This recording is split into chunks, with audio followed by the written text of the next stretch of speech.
Hello నమస్తే welcome to our channel నేను సౌజన్య ఇండస్ట్రీలో ఇద్దరు మహామహుల పైన ఒక సైలెంట్ వార్ జరుగుతోంది ఒకలేమో డైరెక్షన్ లో హైలో ఉంటే ఇంకొకలేమో సినిమాటోగ్రఫీలో సో ఎవరు అనంటే అందరికీ తెలిసిందే సినిమాటోగ్రాఫర్ చోటా కే నాయుడు ఒక ఇంటర్వ్యూలో హరీష్ శంకర్ గురించి ప్రస్తావించడం జరిగింది సో అది నచ్చక డైరెక్టర్ హరీష్ శంకర్ ఏమో ఒక పెద్ద లెటరే రిలీజ్ చేశారు అది ఇప్పుడు ఎక్స్ వేదికగా వైరల్ అవుతుంది మరి ఈ అంశానికి సంబంధించి మనతో మాట్లాడడానికి ఈ రోజు మనతో పాటు ఉన్నారు సీనియర్ జర్నలిస్ట్ యజ్ఞమూర్తి గారు ఉన్నారు వారితో మాట్లాడదాం హాయ్ యజ్ఞమూర్తి గారు హాయ్ సౌజన్య ఇండస్ట్రీలో ఇద్దరు కూడా మహామహులు వర్క్ పరంగా ఇద్దరు దిట్టలనే చెప్పుకోవాలి వీళ్ళిద్దరు సో వీళ్ళిద్దరు కూడా కలిసి వర్క్ చేశారు అంటే లెటర్ లో కూడా హరీష్ శంకర్ ఎంఎస్ రాజు గారు చెప్పారని చెప్పేసి అని మీతో నేను గుడుంబా శంకర్ లో వర్క్ చేశానని కూడా లెటర్ లో ప్రస్తావించారు కదా సో అందుకోసం అని అన్నా అనమాట ఆ మాట సో అంటే రామయ్య వస్తావయ్య సినిమా షూటింగ్ టైంలో వీళ్ళిద్దరి మధ్యన ఒక చిన్న కోల్డ్ వార్ స్టార్ట్ అయింది అన్నట్టు చోటా కే నాయుడు చెప్పారు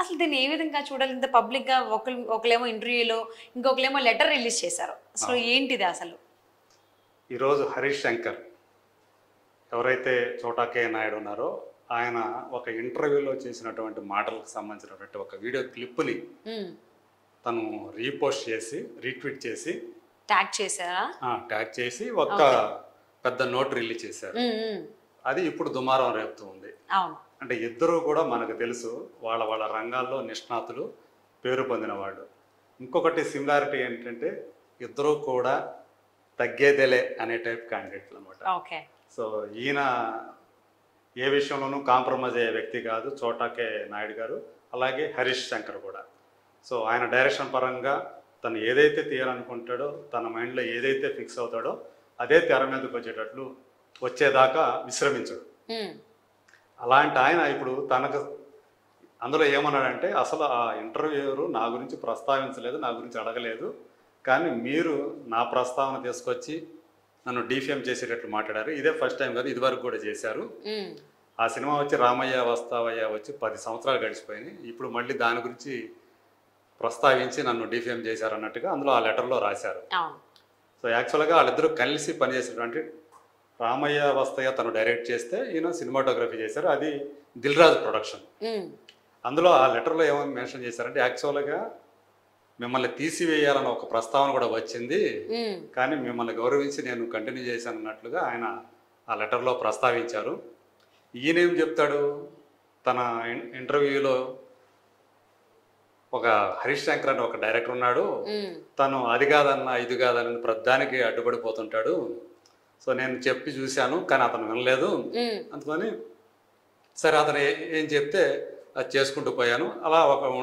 టైప్ ఉంటారు కొంచెం అలాంటి అతనితో నేను కొంచెం అన్కంఫర్టబుల్గా ఫీల్ అయినట్టుగా ఆ ఇంటర్వ్యూలో చెప్పారు సో ఇప్పుడు ఇలా అంటే 10 సంవత్సరాల తర్వాత ఒక పెద్ద ఈ రోజుకి అంటే గబ్బర్ సింగ్ తీసిన డైరెక్టర్గా దువ్వాడ జగన్నాథన్ తీసిన డైరెక్టర్గా గద్దలకొండ గణేష్ తీసిన డైరెక్టర్ మళ్ళీ పవన్ కళ్యాణ్ గారితో భవదీయుడు భగత్ సింగ్ అనే సినిమా చేస్తున్న డైరెక్టర్గా తనకు ఒక ఇమేజ్ అనేది ఉంది కదా దాన్ని డ్యామేజ్ అవుతుంది అని తను ఫీల్ అవుతున్నాడు సో ఈయన చోటా కే నాయుడు గారి మనస్తత్వం కూడా మనకు తెలిసిందే ఆయన మనసులో ఏది ఉంటే అది బయటకు కక్కేస్తుంటారు దానివల్ల అది వివాదం అవుతుందా తన వాళ్ళకి ఏమైనా సమస్య వస్తుందా అవతల వాళ్ళు ఏమైనా ఇబ్బంది పడతారా ఇవన్నీ ఆలోచించే టైప్ కాదు సో అట్లా ఎక్కడైనా సరే మీరు తెలుగు సినిమా ఇండస్ట్రీలోనే ఓపెన్గా మాట్లాడే అందరికంటే కూడా బాగా ఎక్కువగా ఓపెన్గా మాట్లాడే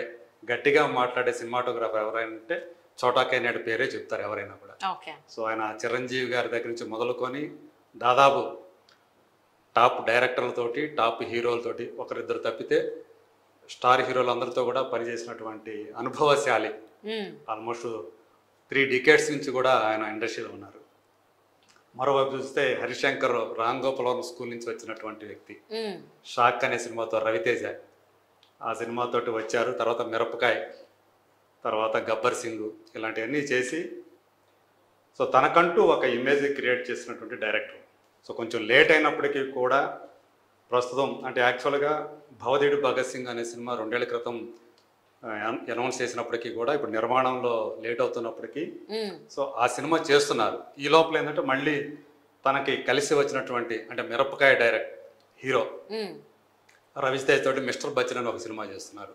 ఓకే.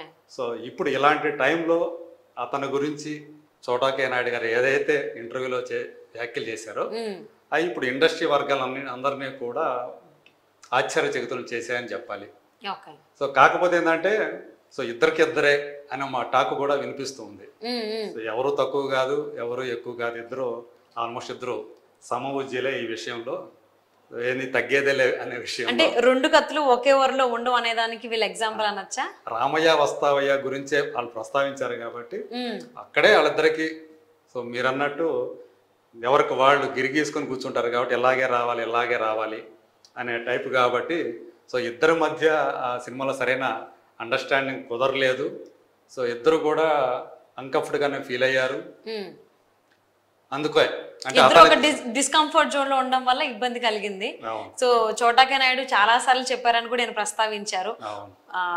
నేను కూడా ఒక 100 ఇంటర్వ్యూలు ఇచ్చి ఉంటా కానీ ఎక్కడా కూడా మీ గురించి ప్రస్తావించలేదని హరిశంకర్ కూడా లెటర్ లో చాలా క్లియర్ గా రాశాడు. అంటే నేను ఎప్పుడు కూడా మిమ్మల్ని కించపరుస్తా, మిమ్మల్ని టార్గెట్ చేసి నేను ఎప్పుడు మాట్లాడలేదు.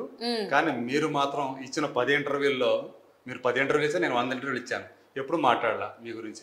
కానీ మీరు 10 ఇంటర్వ్యూల్లో నా గురించి అనవసరమైన ప్రస్తావన తీసుకొచ్చి నన్ను డిఫేమ్ చేయాలని ప్రయత్నం చేస్తున్నారు.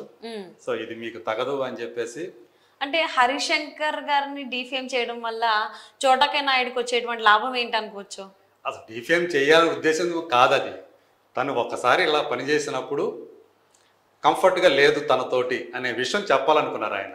అంటే యాంకర్ ఒక డిస్కంఫర్ట్ జోన్ ఎప్పుడు మీరు చెప్పలేదు చోటాకే నాయుడు? వాంటెడ్లీ కాదు, తను ఓపెన్ గా మనసులో ఏదైతే మనసులో వచ్చేస్తుందో అది మాట్లాడే రకం కాబట్టి, ఓపెన్ టైప్ కాబట్టి అలా తను ఓపెన్ గా మాట్లాడేశాడు. దానివల్ల ఇలా అవుతుందని చెప్పేసి కూడా అతను అనుకోడు బేసికల్ గా.